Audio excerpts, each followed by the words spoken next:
buhay ay sisigla, simulang pasalamatan siya. Kung mayroon mang suliranin, dapat lang alalahanin na mayroong nagmamahal at kumbagabay sa atin. Tinig sa itaas, pagtawag niya ang pakinggan. Salitang buhay sa puso mo mapagkailanman.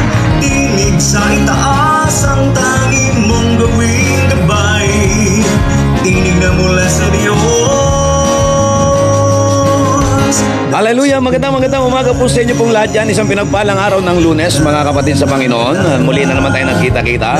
Pinagpalang araw sa ating mga kapatid dyan, pagbati po at salubungin kagad natin ang Panginoon Diyos na isang masiglang umaga. Welcome Holy Spirit, welcome.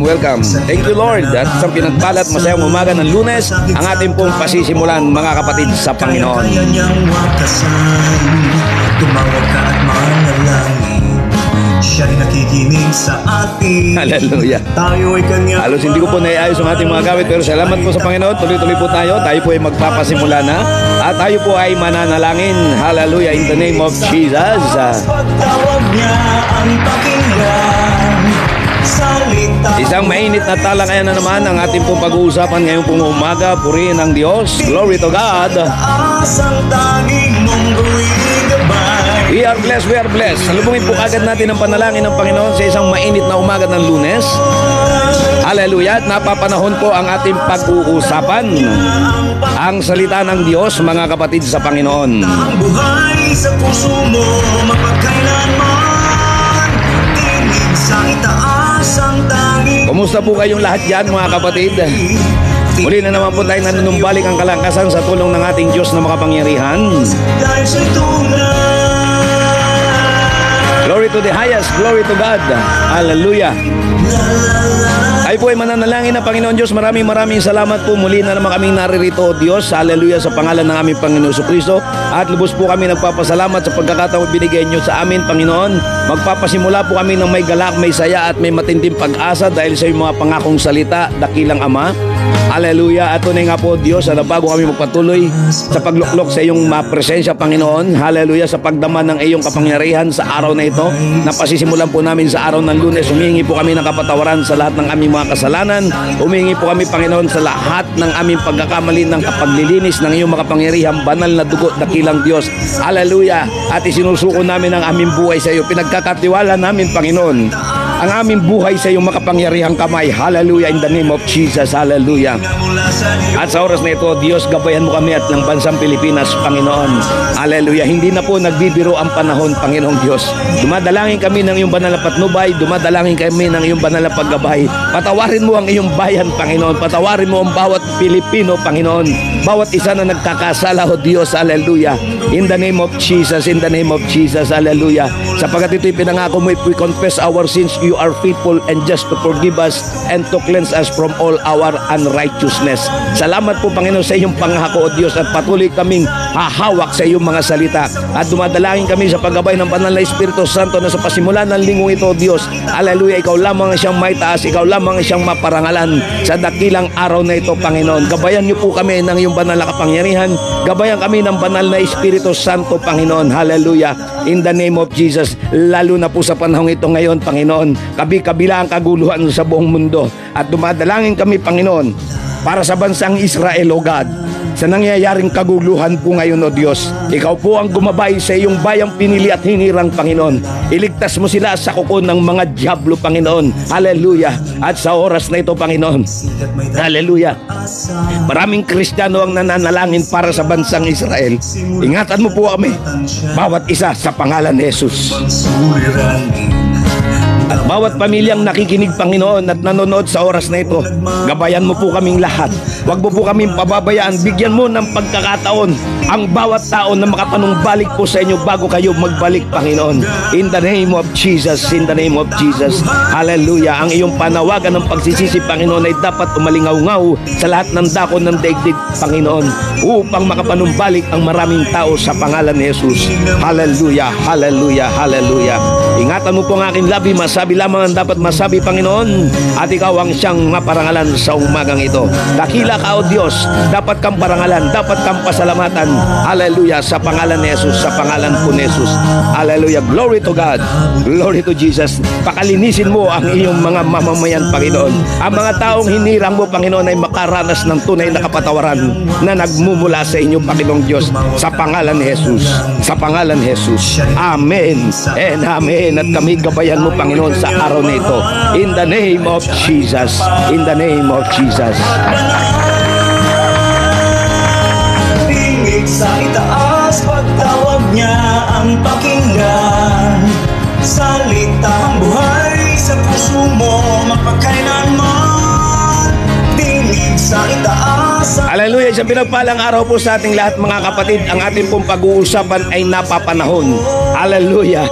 Araw-araw naman ang salita ng Diyos ay napapanahon. Sabi nga po ay ipangaral ang salita ng Diyos in season or out of season, mga kapatid. Ang buhay sa puso mo, mapagkailanman. Tayo po ay lalong kumapit sa Panginoon Diyos, lalo po sa nangyayaring gulo po sa Israel. Tinig na mula sa Diyos. Mga kapatid, pinagpala po ang ating bayan. Kaya nga po sinasabi ko nga po, hindi ito yung panahon na para po tayo ay mag-relax. Ito yung panahon na para tayong lahat ay manumbalik sa Diyos. Habang may oras at panahon,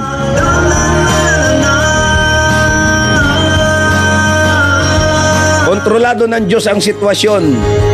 Nakatakdang maganap ang dapat maganap ayon sa propesiya ng Biblia. As pagtawag niya ang pakinggan, salita. Hallelujah! At ito pong ating pong pag-uusapan po ngayong umaga. Mamaya na po tayo babati, mga kapatid, sa pagtatapos po ng ating pong programa. Mahalaga po ang bawat oras, mahalaga ang bawat minuto na marami pong nasasayang na panahon sa ating pong mga buhay. Hallelujah, in the name of Jesus. Hallelujah. At sa ating pong panonood ng balitang kaganapan, tayo po ay sumusubaybay sa nangyayari po sa bansang Israel, mga kapatid. At ito po ay napapanahon, hallelujah, na idalangin po natin ang bansang Israel sapagkat hindi po nagbibiro ang panahon. Ang mga talata ng Biblia ay nagsasabi ng katotohanan at pawang katotohanan na sa mga huling panahon ay magaganap ang kakilakilabot ng mga digmaan, na sa mga huling panahon ay matindi rin ang panawagan ng salita ng Diyos na ang lahat ng tao ay manumbalik sapagkat walang pupuntahan ang tao kundi sa Diyos. Dalawa lamang ang pagpipilian ng tao, ang langit ba o ang impyerno, mga kapatid ko. At dapat sa pagkakataong ito lalo tayong mag-alab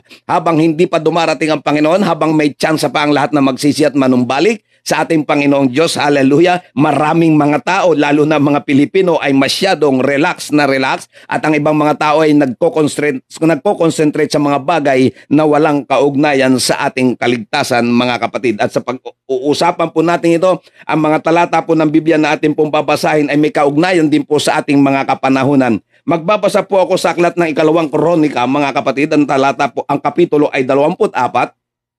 At ang talata po ay magpapasimula po sa 17. Hallelujah. At dito po natin makikita ang isang kasaysayan kung bakit nagaganap sa isang bayan o bansa ang mga kaguluhan, o maging sa loob ng tahanan o maging sa loob ng iglesia, ay makikita po natin ang iba't ibang klase po ng pagsuway at pagkalimot ng mga tao sa kanyang salita, sa mga instruction ng Panginoon, sa mga salita ng Diyos na nililimot po ng tao. At masyado po tayong libang na libang. Katulad po ngayon na sa mga huling panahon, sabi nga ay marami din ang manlalamig. At sa huling panahon naman, mababaliktad naman, may mga nanlalamig pero mas marami ang nakakakilala para muling manumbalik sa Diyos na buhay, mga kapatid. Ang ating pong pag-uusapan ay isang kasaysayan sa aklat ng 2 Kronika, chapter 24, verse 17. Halos habulin ko po ang oras, mga kapatid, dahil ako po ay sa napapanood ko pong sitwasyon ng Israel. Sabi ko, eto na. Marami pong palatandaan at katuparan na nangyayari po sa Biblia na nangyayari sa ating kapanahunan, mga kapatid. Huwag nyo pong ikakatwiran doon sa mga kababayan natin, mga Pilipino. Huwag nyo pong ikakatwiran na tayo po ay malayo. Nakakalimot ang iba at hindi nila nalalaman na ang sentro ng sitwasyon ng mundo ay nakasentro sa bansang Israel. At sa pag-uusap po natin, babasahin ko po sa inyo ang mga talatang ito. na magbibigay po sa atin ng panggising, ng encouragement, mga kapatid sa Panginoon, na dapat po nating maging masigasig po tayo lalo ngayon sa mga huling kapanahunan na mag-alab, magpakainit na po tayo. Sabi nga, yung mainit ay magpakainit na sa paglilingkod sa Panginoon, at yung makakalimot ay makalimot na nga naman. Nawa ay hindi naman dapat maganap. Pagkamatay ni Joaida, ako po nagbabasa sa aklat ng Ikalawang Kronika chapter 24 verse 17. Pagkamatay ni Joaida, ang mga pinuno ng Juda ay nagbigay galang sa hari at sila ang pinakinggan ng hari. Ulitin ko, pagkamatay ni Joaida, ang mga pinuno ng Juda ay nagbigay galang sa hari at sila na ang pinapakinggan ng hari. At pinabayaan nila ang templo ni Yahweh. Hallelujah! Ulitin ko. At pinabayaan nila ang templo ni Yahweh na Diyos ng kanilang mga ninuno. Sa halip, sumamba sila sa mga asyera at sa mga Diyos-Diyosan. Dahil dito, nagalit ang Diyos at pinarusahan ang mga taga-Juda at mga taga-Jerusalem. Gayunman ay nagsugo si Yahweh, ulitin ko ulit, ito po ang pinaka-importante sa isang bahagi ng ating binabasa.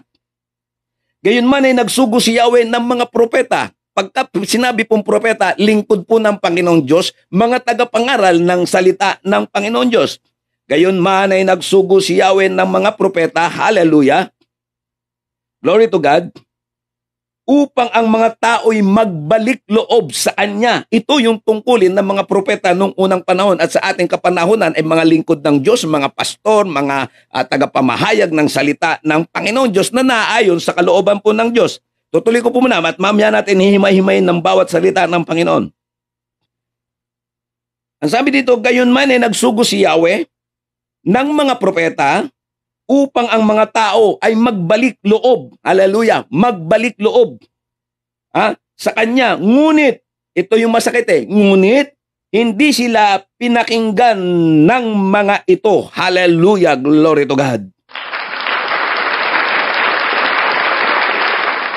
At dahil dito, tuloy ko po sa talatang 20, dahil dito lumukob ang Espiritu ng Diyos kay Zacarias na anak ng paring ng Dahil dito, lumukob ang Espiritu ng Diyos kay Zacarias na anak ng saserdoteng si Joaida at tumayo sa harap ng bayan at sinabi niya, ito ang sinabi ng Diyos, bakit ninyo nilalabag ang mga utos ni Yahweh? Bakit ninyo ipinapahamak ang inyong mga sarili sapagkat itinakwil ninyo siya, itinakwil din niya kayo. Hallelujah! Ito po yung mabigat na lagi po natin pinag-uusapan. Ito po yung sinasabi nga po natin na masakit pakinggan. Kasi nga po, minsan sabi nga po sa pangangaral po natin ng salita ng Diyos, mga kapatid, kapag ka ang salita po ng Diyos ay binibigyan po natin ng buhay, ang dating po sa iba, masakit pong pakinggan. Tandaan po natin, in the book of John, if we know the truth, ulitin ko, if we know the truth shall set us free, mga kapatid. Ang title po ng ating pinag-uusapan is A Call to Repentance. Ang panawagan ng pagsisisi sa bayan ng Diyos, sa mga tinawag ng Diyos, sa mga pinili ng Diyos. Baka sabihin nyo naman sa akin, Pastor, ang binabasa mo ay panawagan ng Diyos sa Israel noong unang panahon. Ang Bible ay connected po sa ating kapanahunan. Ang salita ng Diyos ay connected po sa buong sangkatauhan at hindi po pwede natin baguhin ang itinakda ng Diyos. Ito po ay libro, aklat, na nagtuturo po ng bawat gabay, na nagtuturo po na dapat nating sundan, na nagtuturo na dapat nating pakinggan, sapagkat ang nagiging kapahamakan ng tao ay ang pagtalikod sa salita ng Diyos at pagtalikod sa gawain ng Panginoon. Yung binasa po natin sa talata pong 18, maliwanag po ang binabasa natin dito, dahil pinabayaan ninyo ang templo ni Yahweh na Diyos at ng kanilang mga nino ay sumamba sila sa mga Diyos-Diyosan. Ang templong tinutukoy nung araw ay yung building na pinagawa ni Solomon. Pero sa panahon po natin ngayon, ang templong tinutukoy sa unang aklat ng Korinto, Kapitulo 3, ang talata po'y 16, ay tayo ang tinutukoy ng salita ng Diyos. Tayo na po ang templong tinutukoy. Ang katawang templong ito na pinananahanan ngayon ng banal na Espiritu Santo. Na kapag ka pinababayaan po natin, at bumabaling tayo sa mga pagsamba sa mga Diyos-Diyosan, hindi lamang ribulto, maraming klase po ng Diyos-Diyosan. Minsan ang Diyos-Diyosan ng tao ay ang salapi. Kung bakit maraming nakakalimot sa Panginoong Diyos. Dahil ang tao nakapokus sa salapi. Dahil ang tao nakapokus sa trabaho. Hindi po masama magtrabaho. Baka sabihin nyo naman sa akin, Pastor, hindi na ba pwede magtrabaho? At magsimba na lang kami ng magsimba at mag-aral na lang kami ng mag-aral ng Biblia? Paano naman ang aming hanap buhay? Paano naman ang aming pag-aaral? Mga kapatid, hindi po ipinagbabawal ang pagtatrabaho. Subalit sa kabila ng pagtatrabaho, dapat laging nasa puso natin ang Panginoong Diyos.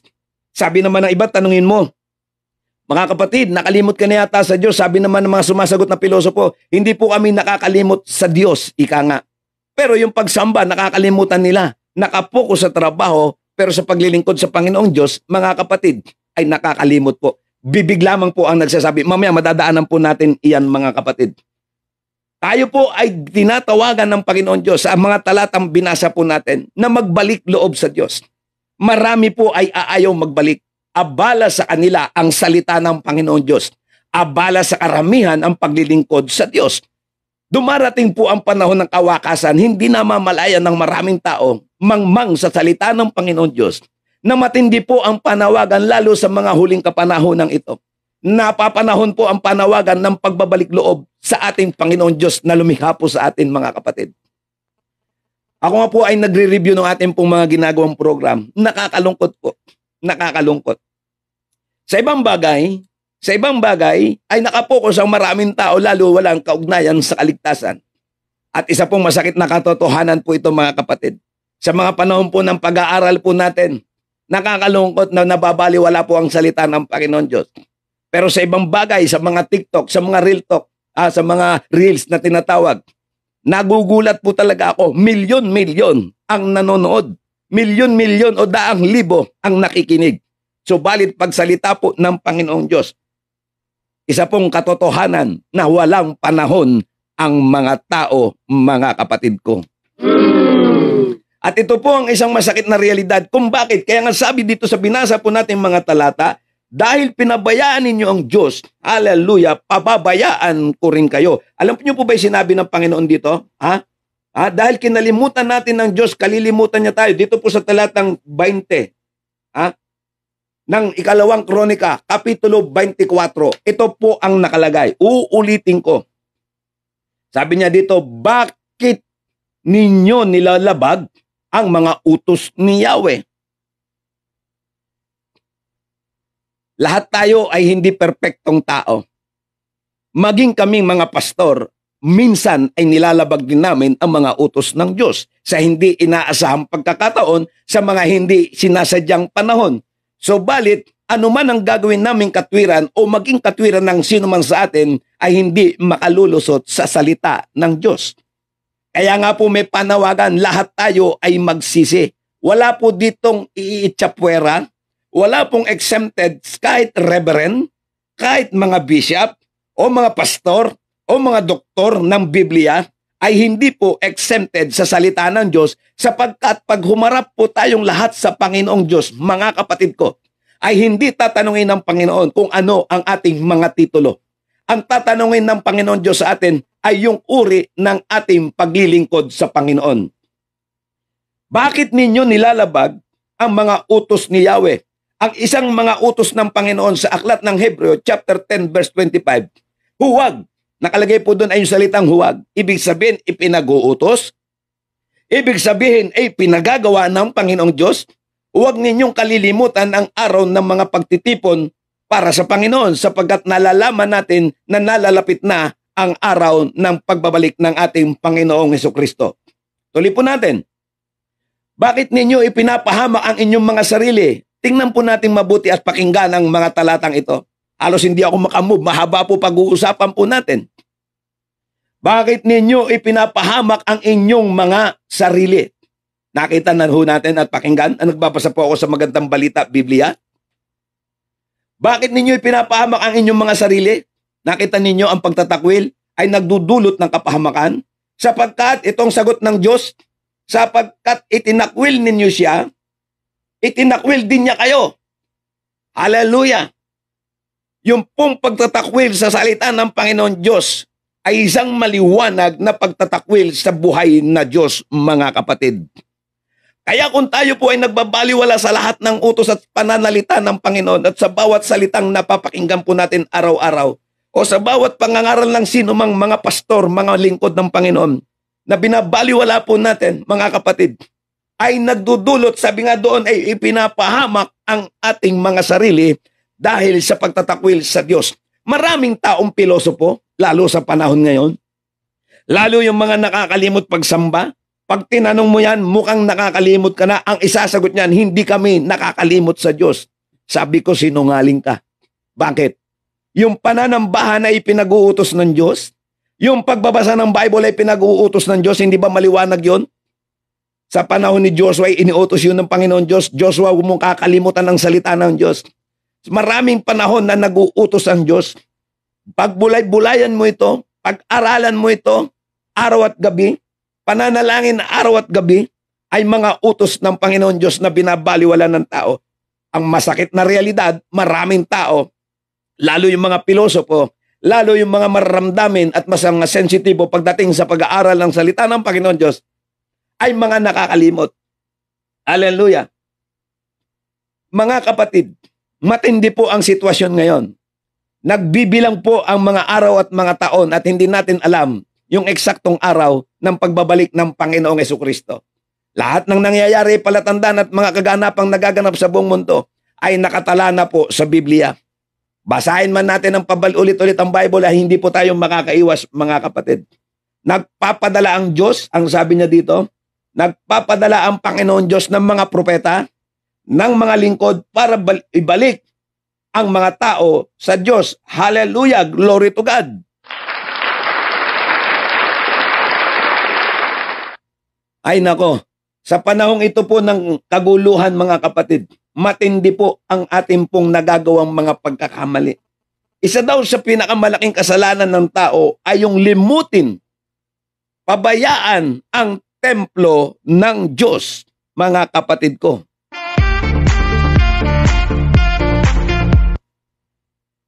Si Haring Joas, maganda po ang simula sa kasaysayan, pero nagtapos na pangit ang kanyang paglilingkod sa Diyos, mga kapatid. Isi-shortcut ko na po ng kaunti, mahaba po kasi ito. Mag-focus po tayong mabuti po doon sa mga kaganapan pong nagaganap po ngayon. Ito po ay isang dahilan at maging sa buhay po natin kung bakit napapahamak ang tao, kung bakit nakakaranas ang mga tao ng kahirapan, ng problema. Bagamat ang bansang Israel ay pinangakuan po ng Diyos, mamaya makikita po natin dito sa aklat ng Leviticus, bagamat ang bansang Israel ay pinangakuan po ng Diyos ng full protection until the end of the earth, until the end of the world, talaga pong iingatan po ng Panginoon Diyos ito. Pero yung pong lalayo sa Diyos, hindi po yan kasama sa proteksyon ng Diyos. Maging sa buhay Kristiyano natin, may pangako ang Diyos sa lahat ng nagbabalik loob sa Diyos, matindi po ang pangako ng Panginoon. Nandyan po ang full protection ng Diyos sa mga taong nagbabalik loob po sa Kanya. Nagalit ang Diyos sa Israel dahil tinalikuran ng Israel ang ating Diyos at bumaling sa mga Diyos-Diyosan. Nilimot ng Israel at pinabayaan ng templo ng Diyos at bumaling sa ibang Diyos. Kapag binasa natin ang buong kasaysayan, makita natin ang pagbagsak ng Israel noong unang panahon ay dahil sa pagtalikod sa Diyos. Maging sa panahon natin, ang pagbagsak ng bawat tao ay dahil sa pagtalikod sa Diyos. Nabibigo tayo dahil sa pagtalikod sa Diyos. Napapahamak tayo dahil sa pagtalikod sa Diyos. Napupunta tayo sa kamatayang walang kabuluhan dahil sa pagtalikod sa Diyos, mga kapatid. Kaya ang panawagan ito yung panawagan ng pagbabalik loob. Nagpapadala ang Diyos ng mga lingkod niya. Nagpapadala ang Diyos ng mga mangangaral. Ang masakit lang sa panahon po natin yun, marami pong mangangaral ay hindi naman talaga totoong naglilingkod sa Diyos, kundi naglilingkod para sa pananalapi. O para sa sariling kagustuhan, o dahil sa pride, o gusto lamang maging sikat, mga kapatid. Sinasabi ko nga po sa inyo na ang paglilingkod na ginagawa po ng bawat isa, kapag ito ay totoo, asahan mo ang pangako ng Panginoong Diyos. Sa ating paglilingkod sa Diyos, asahan po natin na kapag tayo'y tapat na naglilingkod sa Panginoon, umasa ka, dumating man ang pinakamatinding kaguluhan sa mundo, na magaganap dahil ito po'y nakatakda, mga kapatid. Umasa ka na iingatan ka ng ating Diyos na buhay.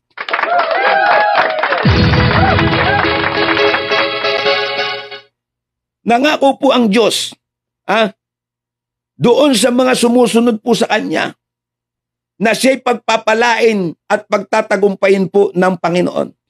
Sa mga tao na sumusunod, sa mga taong magsisisi, nangangako po ang Diyos, hindi lamang blessing dito, kundi yung blessing hanggang sa buhay na walang hanggan. Hallelujah. Atin po itong makikita sa aklat po ng Leviticus chapter 26. Tingnan po natin mabuti at magbasa po tayo. Kapag ang tao ay tumalikod sa Panginoon, ito po ang mangyayari. 26 ng Leviticus, talata po ay 17. Hindi ko kayo gagabayan at pababayaan ko kayong malupig. Hahayaan ko kayong sakupin ng mga taong napopuot sa inyo at kakaripas kayo ng takbo kahit walang humahabol sa inyo. Hallelujah! Kung sa kabila nito ay hindi pa rin kayo makikinig, makapitong ibayo ang parusang igagawad ko sa inyo dahil sa inyong mga kasalanan. Akala nyo ba ay biro-biro ang salita ng Diyos? Akala ba ng iba ay ang pag-aaral ng salita ng Diyos ay isang klase lang na nag-aaral sa eskwelahan, sa sekular, na pwede mong baliwalain ang pag-aaral pero bibigyan ka ng gradong bagsak? Sa pag-aaral po ng salita ng Diyos ay wala pong ipinagkaiba ito na magbibigay ng grado ang Panginoon. Ang sinabi po dito, pababayaan ko kayong malupig. Pababayaan ko kayo hanggang sa tumakbo kayo ng tumakbo na wala namang humahabol dahil sa takot. Dahil kapag ang takot ay umiral kahit walang humahabol, talagang tatakbo ka. Makabalita ka nga lang na mayroong kaguluhan at nandyan na ang makalaban, ay siguradong mapapatakbo ka. Ito ang dahilan hanggang maging sa kasalukuyang panahon, yung nangyayari noong unang panahon, ay po pwede pong mangyari sa panahon po natin. Ang masakit, mas moderno po ang digmaan ngayon. Noong araw, sibat pa na espada ang ating makikita. May pagkakataon ka pang lumayo at magpakalayo-layo. Noong unang panahon ay pwede ka pang umiwas. Pero ngayon, mahihirapan po tayong umiwas. Sa isang magulong digmaan na nalalapit sa hinaharap ayon sa propesiya ng Biblia, hindi po makakatakas ang mga tao. Una, kita tayo ng satellite. Pangalawa, may mga drone camera na may mga balang bomba. Pangatlo, mahihirapan kang magtago sa panahon ng digmaan sapagkat nuclear po ang panahon po natin ngayon na talagang kayang-kayang pulbusin ang sinumang tamaan po nito. Subalit sa kabila ng lahat ng mga babala ng Diyos, sa mga lingkod noong unang panahon at magpahanggang ngayon, ang tao, uulitin ko, wala pong exempted sa aking sinasabi, maging ako, ikaw, o tayong lahat na makakapanood po nito. Ang Diyos po'y nananawagan ng pagbabalik loob. Wala pong makakatakas. Hallelujah. Sa lahat ng susunod sa salita ng Diyos ay makasusumpong ng pag-iingat ng Panginoon. Subalit sa lahat ng susuway ay wala po tayong magagawa po dito, mga kapatid. Napapanahon ang panawagang ito. Tayo ngayon ang templo ng Diyos, ang sabi ng Bible, dahil pinabayaan nyo ang aking templo, ay pababayaan ko kayo, sabi ng Diyos. Hindi po ako ang nagsasabi. Minsan ang sabi ng iba po sa akin, napakabigat ko raw mangaral. Masyado daw tayong matapang mangaral, mga kapatid. Pag tayo po'y nagbabasa ng Biblia, may mapapansin po tayong mga tuldok, may mga comma, may mga apostrophe, may mga punctuation mark. Kapag alam po natin gamitin ito, may buhay po tayong ginagawa. Ang pagbabasa ng Biblia ay hindi parang comics na binabasa lang natin ang isang simpleng istorya. Mga kapatid, nung nagagalit ang Panginoon ay puro pasigaw ang kanyang sinasabi. Bakit ninyo binaboy ang templong ito at ginawa ninyong templo o lugar ng mga kalakalan? Ginawa nilang business ang templo. Ito po yung eksena sa Bible na inihagis ng Panginoon, maging ang mga namamalit ng pananalapi. Ginagawang kalakalan ang templo. Mga kapatid, ito po yung isang mabigat na sitwasyon. Hallelujah, glory to God. na nakita natin sa kasaysayan ng Biblia na nagalit ang Panginoong Hesukristo at ipinagtauban ang lahat ng gamit doon, ipinagtauban lahat ng nangangalakal doon, mga kapatid sa Panginoon. Maging sa kasalukuyang panahon. Hallelujah, glory to Jesus. Marami sa atin po ngayon, ang templo ay ginagawang kalakalan. Ang templo ay ginagawang business. Ang templo ay ginagawang networking. Ang sabi ng Panginoong Hesus, ang templong ito ay gagawing bahay panalanginan. Sa literal na buhay, maraming templo ay nagiging business center. Maraming church ngayon nagiging business center. Naging biktima rin po ako minsan isang beses. At hindi ko na po talaga inulit. Hindi ho ako maglilihim sa inyo. At hindi po ako magkakaila sa inyo. Matinding pagsisisi po ang ginawa ko doon pagdating sa bagay na yun. Hindi po ako magbubuhat ng bangko. At mula noon ay pinangako ko. Maraming tumatawag sa akin para magbukas ng business. At ang sasabihin pa sa akin ay iaalok, Pastor, doon tayo sa church mo. Magdi-display, magde-demo ng mga produkto. Ang sagot ko ngayon, sabi ko, paumanhin. Ang bahay ng Diyos ay hindi bahay kalakalan. Ang bahay ng Diyos ay ito ay bahay dalanginan. Kaya nga po ang sinasabi ng Bible, sa mga pagkakataong ito, sa panahon po natin, kung bakit maraming mga Kristiyano ang nakakaranas, kung bakit maraming Kristiyano ang nakakatikim ng matindi pong mga problema sa buhay, mga digmaan ng buhay. Tayo po, wala pa tayo sa realidad na nagkakaroon ng aktual na digmaan sapagkat we are not wrestles against flesh and blood, but against the principalities in the air, the ruler of darkness. Mga kapatid, ito po'y nagaganap. Pero ang masakit na realidad, maging ang mga bahay panambahan po sa panahon po ngayon, hallelujah, sa panahon po ngayon, nakakalungkot pagmasdan na maraming templo ng Panginoon, yung mga bahay panambahan, ay nakakaranas mga kapatid na ginagawang business center ang mga bahay panambahan. Maliwanag po ang sinasabi ng ikalawang Kronika, chapter 24, verse 18. Pinabayaan ko kayo dahil ginawa ninyong ang templo'y pinabayaan ninyo. Ginagawang kalakalan at ito po yung ikinagalit din ng Panginoong Hesukristo na ginawang kalakalan ang templo at galit na galit ang Panginoong Hesukristo. Sabi ng iba, tayo ay nasa panahon ng biyaya. Correct. Subalit ang lahat ng gumagamit ng salitang biyaya ay umaabuso, mga kapatid. Kahit pa tayo ay nasa panahon ng biyaya, bakit? Akala nyo ba walang biyaya sa panahon ng Old Testament? Sa Garden of Eden pa lang, nakasumpong ng biyaya si Adan at si Eva. Baka po nakakalimutan ng iba. Ang salita po ng Diyos ang sabi, Adan, Eva, lahat ng bagay sa paraiso ay makakain ninyo. Huwag lang itong puno na nag-iisa sa gitna ng paraiso na wag ninyong kakainin dahil mamamatay kayo. Sa palagay nyo ba walang biyaya nung panahon na yon? Meron.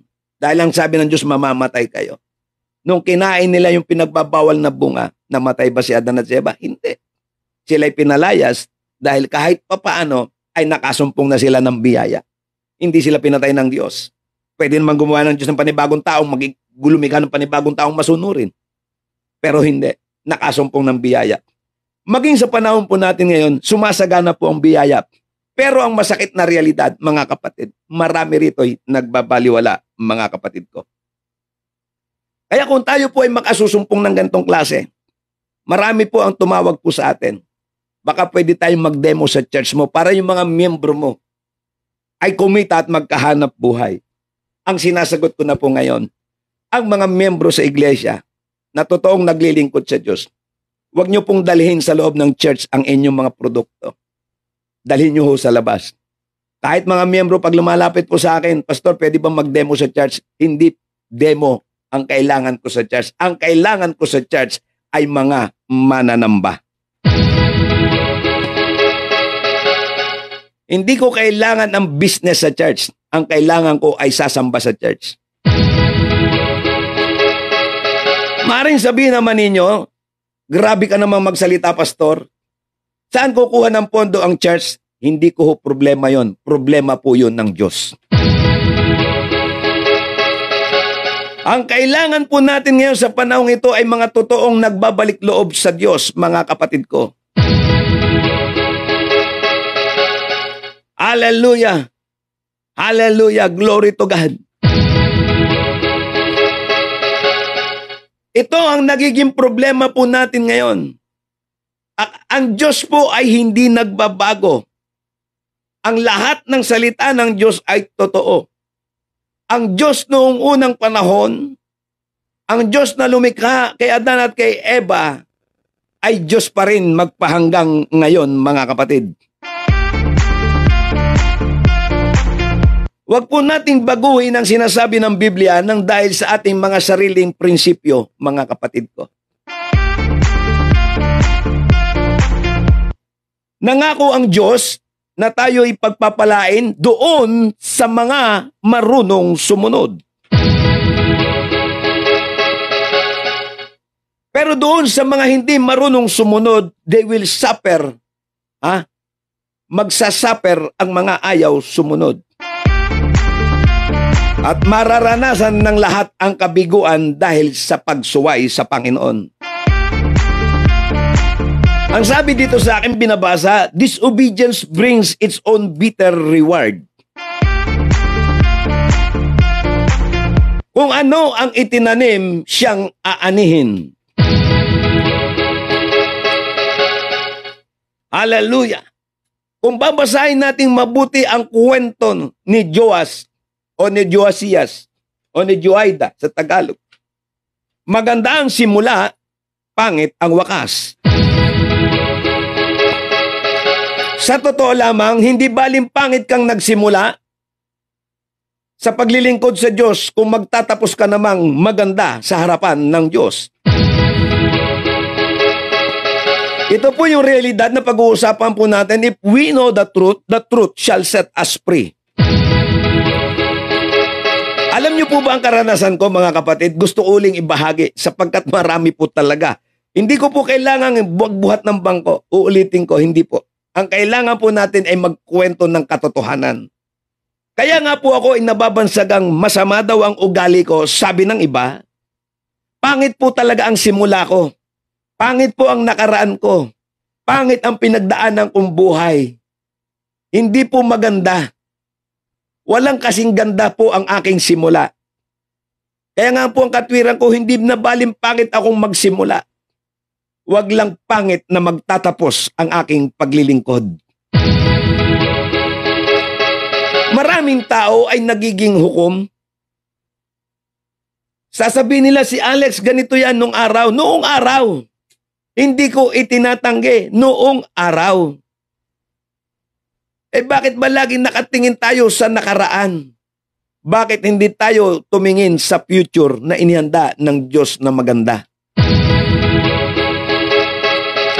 Ito ang masakit na pagkakataon at panahon, mga kapatid ko. Totoo po, bakit? Sino ba sa atin na tinawag ng Diyos para maglingkod ang may magandang nakaraan?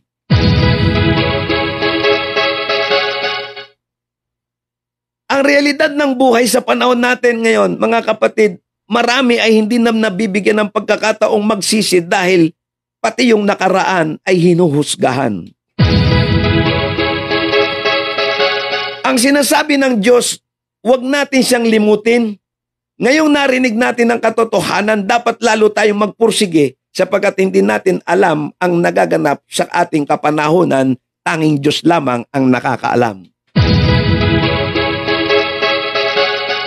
Marami dito, babasahin ko po sa inyo.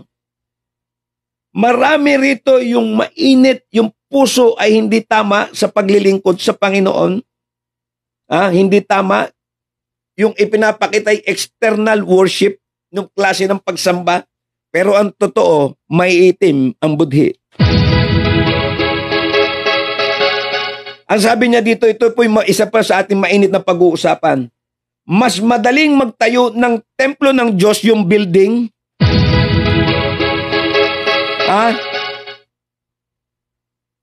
Kaysa maging templo ng Diyos. Ulitin ko. Madali ang magtayo ng building, pero mahirap maging building ng Diyos. Ulitin ko ulit sa pangatlong pagkakataon. Madaling magpagawa ng bahay-simbahan, bahay panambahan,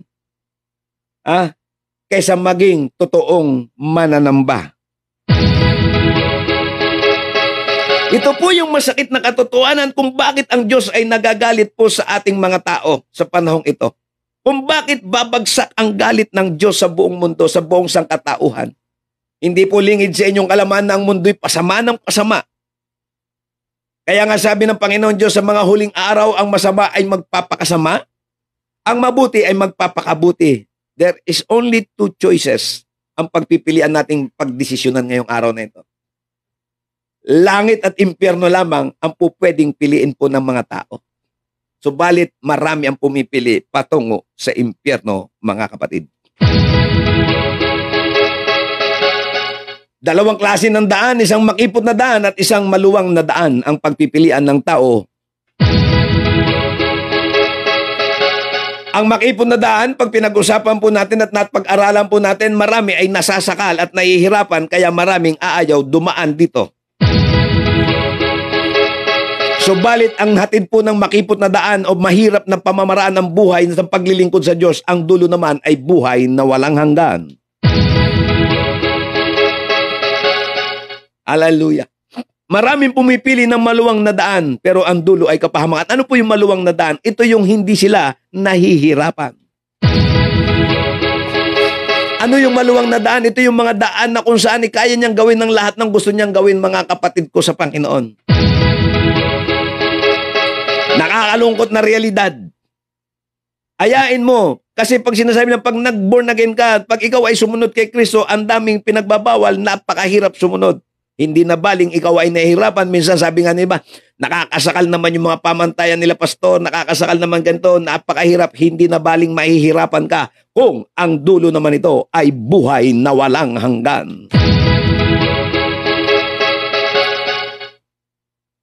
Nagkwento yung isa ko pong kabataan na galing sa Maynila. Maynila po ha, mga taga Maynila. Nagkwento po sa akin. Tinanong ko kasi, kumusta ang inyong paglilingkod sa Panginoon habang kayo ay nasa Metro Manila? Alam niyo po ang sagot sa akin, pastor, nakakalungkot. Bakit, kako? Kami na lamang po ang may dalang Bible sa loob ng simbahan. Ilan kayong may dala na napapansin mo? Siguro naman, kako, baka may dalang lahat. Wala po, pastor. Ito ho ang masakit na katotohanan. Alam ko po masakit. Ano hong gagawin ko? Gusto nyo mag-utuan tayo dito? Ito ho ang kwento ng aking kabataan. Pastor, habang nangangaral po yung pastor, lalo na yung mga kabataan, walang ginagawa kundi mag-cellphone. Mabait kasi yung pastor. Habang nangangaral, sabi ko, bakit naman, paano mo naman nakita, pastor, pati yung mga katabi po namin, nagme-messenger at nagpe-Facebook habang nagsesermon si pastor. Ano sa tingin nyo, matutuwa ang Diyos? Marami sa panahon ngayon, kaya nga sabi dito, pinababayaan nyo ang templo, ang templong tinutukoy sa panahon po natin ay walang iba kundi tayo, mga kapatid. Kaya hindi po katakataka na babagsak ang galit ng Diyos sa ating panahon. Hallelujah! Hallelujah! Kailangan magkaroon po tayo ng tamang puso sa paglilingkod sa Panginoon. Isang binagong puso. Hindi sapat yung meron lang tayong pananampalataya. Hindi sapat yung meron lang tayong tamang paniniwala.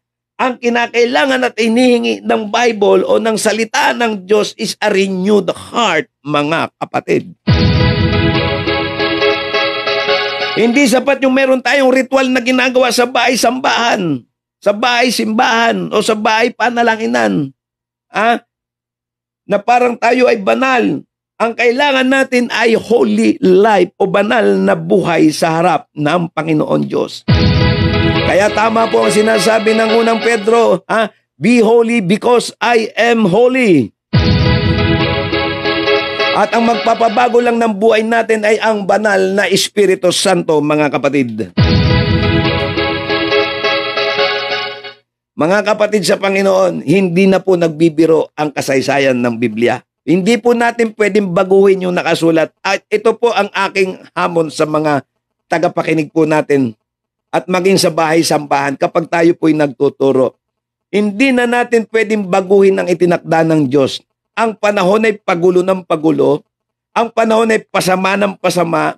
Ang sabi ng Bible, ang langit at lupa ay maglalaho. Ibig sabihin, aalisin ng Diyos ang kasalukuyang langit at ang kasalukuyang daigdig ay aalisin ng Diyos at buburahin niya. At ang pangako ng Diyos sa Aklat ng Pahayag chapter 21, at magkakaroon ng bagong langit at bagong lupa, na siyang pananahanan ng kanyang mga pinili magpawalang hanggan. Hallelujah, glory to Jesus, mga kapatid ko sa Panginoon.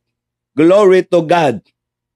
Ang Diyos ay nangako ng katapatan sa kanyang mga salita. Ang Diyos po kapag nangangako, siya po'y nangangako sa kanyang sarili. Hindi po siya nangangako sa mga tao, kundi siya po'y nangangako sa kanyang sarili na ganito ang kanyang gagawin. Ganito ang kanyang plano. Ako'y nangangako, hallelujah, at matindi ang pangako ng Diyos sa mga taong tatangkilik sa Diyos. Makakaasa ka ng patnubay ng Diyos na buhay. Kaya nga sabi dito, kaya nakakaranas ng sumpa ang tao't kamalasan maging sa panahon ngayon dahil pinababayaan ang templo ng Diyos.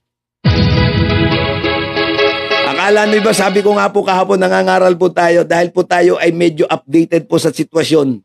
Sabi ko nga po, tumawa na yung gustong magtawa, gawin nyo na ngayon.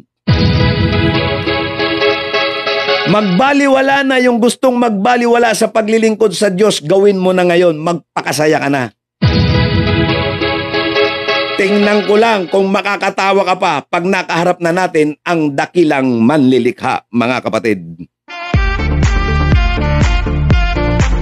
Yung mga ayaw makinig at sumunod, ito na po yung tamang panahon. Ito po ipinapangaral, hindi para magpatama po tayo. Uulitin ko. Maging ako man ay subject sa salitang itong ipinangangaral.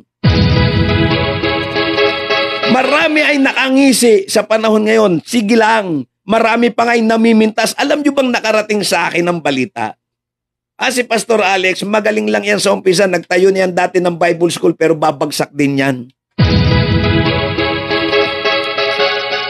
Sa hindi daw malamang kadahilanan umalis yung Bible teacher, hindi po kami ang tumigil yung Bible teacher dahil naliliitan sa ibinibigay na salapi. Yun po ang katotohanan. Bigla na lang kaming iniwan sa gitna ng aming pag-aaral at hindi nga po nagawang magpaalam. Kumuha po kami dati ng Bible teacher para kami turuan sa kagustuhan po naming matuto, mga kapatid, kung saan-saan kami naghahanap ng guro. Pero ayaw kaming puntahan kasi ang katwiran nila, masama raw ang ugali ko. Masama raw ang tabas ng dila ko, masakit daw ako magsalita, masyado daw akong matapang mangaral. Nung hindi ko maibigay yung sapat na kabayaran, iniwan kaming bigla sa kangkungan. Nangakong kami tutulungan nung makita niyang ibinibigay namin kakaunting halaga, bigla kaming iniwan at ang katwiran siya do'y maraming ginagawa at masyadong busy sa gawain daw ng Panginoon.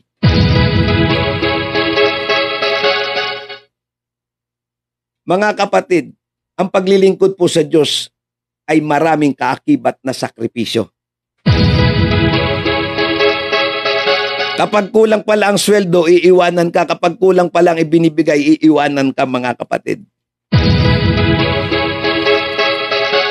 Kaya ho nakakalungkot na katotohanan. Salamat po doon sa mga taong nagtsatsaga sa mga katulad po namin na gustong mag-aral. Salamat po doon sa gurong nagpupunta po sa amin dahil talagang nagsasakripisyo sa kabila ng kanyang edad.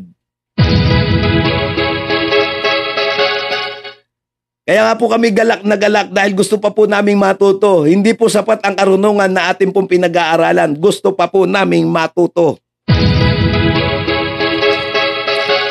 Kaya nga sabi ng Panginoon Diyos sa kanyang salita, pinabayaan ninyo ako. Ang templo pinabayaan ninyo at bumaling kayo sa ibang Diyos-Diyosan.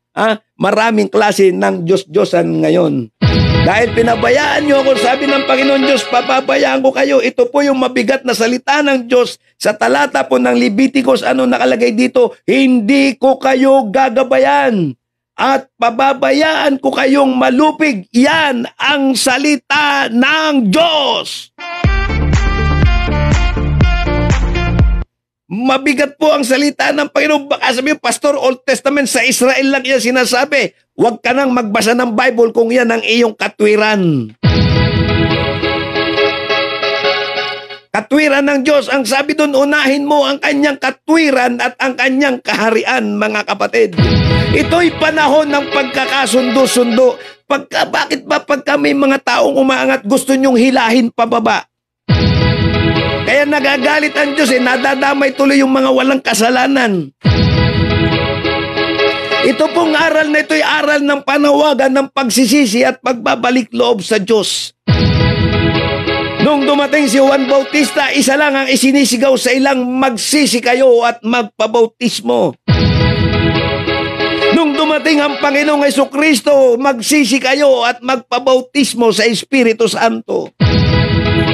Nung bumalik ang Panginoong Jesucristo pabalik sa langit, isa na rin ang isinisigaw ni Pedro, magsisi kayo at magpabautismo. Ang kaharian ng Diyos ay nararapat sa mga taong nagbabalik loob sa Diyos. Ang kalangitan ay nakalaan sa mga nagsisisi at nagbabalik loob sa Diyos. Napapanahon, mga kapatid, ito na yung tamang panahon. Huwag na nating hintayin tumama ang salot at sumpa at galit ng Diyos sa bawat isa sa atin. Ako po'y nakakaramdam ng kalungkutan sa mga balitang nakakarating po sa akin. Sana naman ay hindi totoo na mula sa mga lingkod ng Diyos. Si Pastor Alex, wala yan. Hindi ako nakikipagtagisan ng talino sa inyo. Ang aking ginagawa ay para sa Diyos na buhay. Kung ano mang degree ang naabot ninyo, wala akong pakialam. Ang mahalaga sa amin, totoo kaming nagsisisi at gusto namin bumalik sa Diyos na buhay. Hallelujah! Hindi ko kailangang makipagsiraan sa inyo. Hindi ako tinawag ng Diyos para manira ng kapwa ko. At hindi rin ako tinawag ng Diyos para maging hukom. Ang sinasabi ko ay salita ng Diyos. Mga kapatid, hindi po pagalingan ng pag-aaral ng Biblia. Ito po ay pagalingan ng pagtutuwid ng ating mga puso sa harapan ng Diyos. Ang kailangan po natin ay magbalik loob sa Diyos, mga kapatid. Ang kailangan natin ay magsisi sa harapan ng Diyos. Ang kailangan natin ay magpatawaran. Kung mayroon mang tinatamaan ng mga aral ng salita ng Diyos, huwag niyo pong sabihin tayo ay pinatatamaan. Talagang tayo'y tinamaan. Iyon ang katotohanan. Hindi tayo makakalaya sa sumpa ng kahirapan at sa sumpa at galit ng Diyos sa huling panahon kapag hindi tayo nagsisi sa ating mga kasalanan. Huwag po nating hilahin ang mga tao pababa. Matuwa tayo kapag may umaasenso at lumalago sa gawain ng Panginoong Diyos. Hallelujah! Ang panawagan ng Diyos ay pagsisisi, hindi pagsisiraan. Ang nangyayaring kaguluhan sa Israel ay po pwedeng maganap sa ating bansa kung hindi tayo magkakasundo at magsisisi sa ating mga pinaggagawang kasalanan. Huwag tayong mayayabang na mga Pilipino, malayo ang Israel, hindi mangyayari sa atin dyan. Baka nakakalimutan ninyo kung anong nangyayari sa ating sariling bansa. Marami Maraming tao, maging mga Pilipino, binabaliwala ang salita ng Diyos na buhay. Hindi ko sinasabing masamang maghanap buhay, pero bigyan mo ng panahon ang tunay na Diyos na paglingkuran ng buong puso at buong kagalakan. Mga kapatid, ang Diyos ay nananawagan. Mula noon, mula nang magkasala si Adan at si Eva, nananawagan ang Diyos na tayong lahat ay magbalik loob sa Kanya. Hindi sapat yung nakapagpagawa tayo ng building na hindi naman tinatahanan ng Diyos, sapagkat ang tinatahanan ng Diyos ay tayo na ngayon ang templo ng Diyos na buhay. Hallelujah! Hindi sapat lang yung tayo ay sumasamba o sumisimba pero malayo ang puso. Malungkot po ang realidad. Aminin na po natin, marami sa ating mga nasa simbahan, sa totoo lamang ay hindi naman talaga sumasamba sa Diyos, kundi nagkukwentuhan habang nasa simbahan. Ay nako, marami nasa loob ng simbahan, wala po talaga sa katinuan. Yun po ang katotohanan. Punong-puno ng bitterness. Ay nako, mga kapatid, panahon na ng pagbabalik loob sa Diyos. Nakakalungkot. Hihintayin pa ba natin tayo naman ang girahin at saka iiyak-iyak? Ha? Mga kapatid ko sa Panginoon, hihintayin ba natin may matinding gulo sa ating bansa bago tayo mamulat sa katotohanan? Kailangan natin ang Diyos na buhay. Be holy because I am holy, sabi ng Diyos. Hindi sapat yung may mga ritual tayong ginagawa pag Sunday, magbibihis, sisimba, kakanta, awit, at pagkatapos sumamba, ano ang kasunod? Be ready mga kapatid sa pagbabalik ng Panginoon. Noon at magpahanggayon, hanggang ngayon ay isinisigaw ang pagsisisi sa lahat ng panahon. Sabi nung iba, matagal nang ipinapangaral. Ito narinig ko nang minsan, ang sabi ng iba, matagal nang ipinapangaral ang pagbabalik ni Kristo, hanggang ngayon wala naman, hindi naman totoo. Mga kapatid, may masagana ang biyaya kumpara sa panahon ni Noe. Nung sinabi ng Diyos maguguna, 120 years naganap after sinabi ng Diyos. 1,000 taon na ang sinasabi ng Panginoon, kaya yung iba na inip na, pero huwag kayong mag-alala, may pinangako ng Diyos, paiigsiin niya ang panahon. Dahil pag humaba pa, baka nga wala nang maligtas. Kaya paiigsiin ng Diyos. Bakit?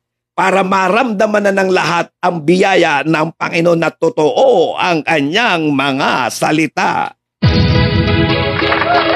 Hallelujah! Kaya mga kapatid, sa oras na ito yung panahon ng pagsisisi. Humingi tayo ng tawad, wag na nating hintayin bumagsak ang galit ng Diyos sa bansang Pilipinas. Tayong lahat mula sa pinakamataas hanggang sa pinakamababang uri ng tao sa lipunan ay magsisi at magbalik loob sa Diyos. Hallelujah!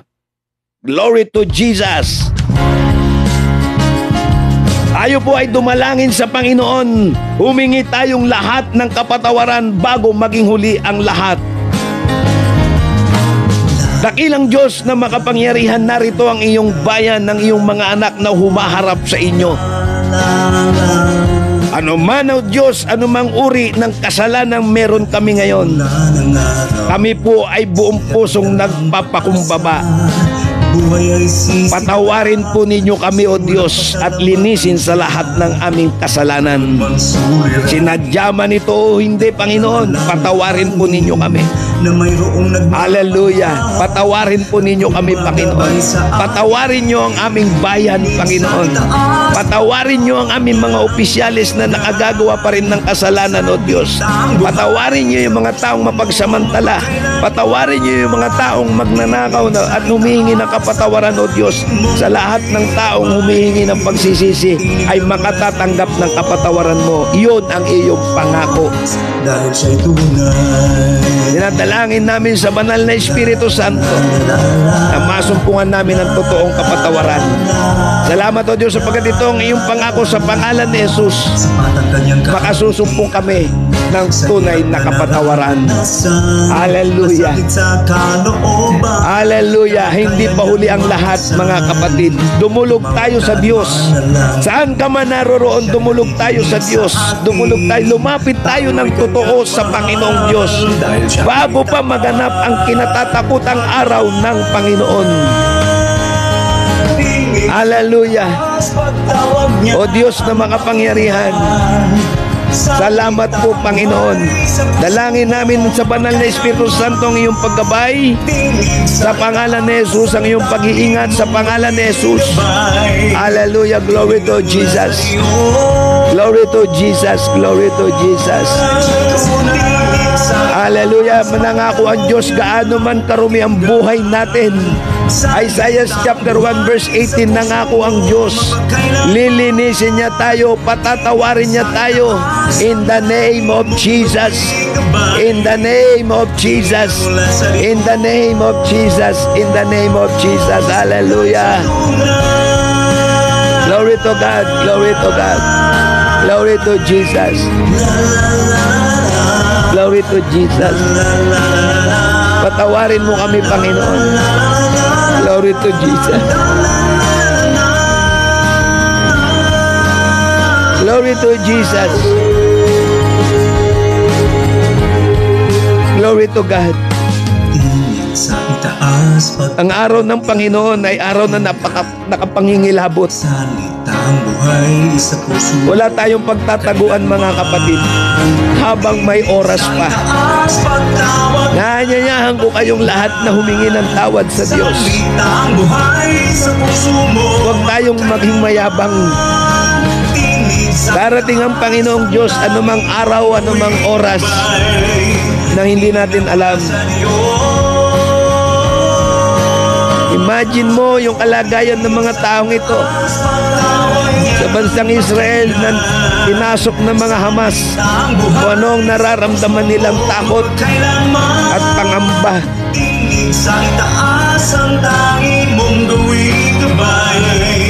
Idalangin natin ang bayan ng Diyos. Idalangin din natin ang ating bayan. Idalangin natin ang ating bayan. Buhay sa puso mo magpagkailanman. Tinig sa itaas ang tangi mong sa pangalan ni Jesus. Tinig na mula sa iyo. Sa pangalan ni Jesus. Sa itaas magtawag niya ang pakinggan. Sa pangalan ni Jesus.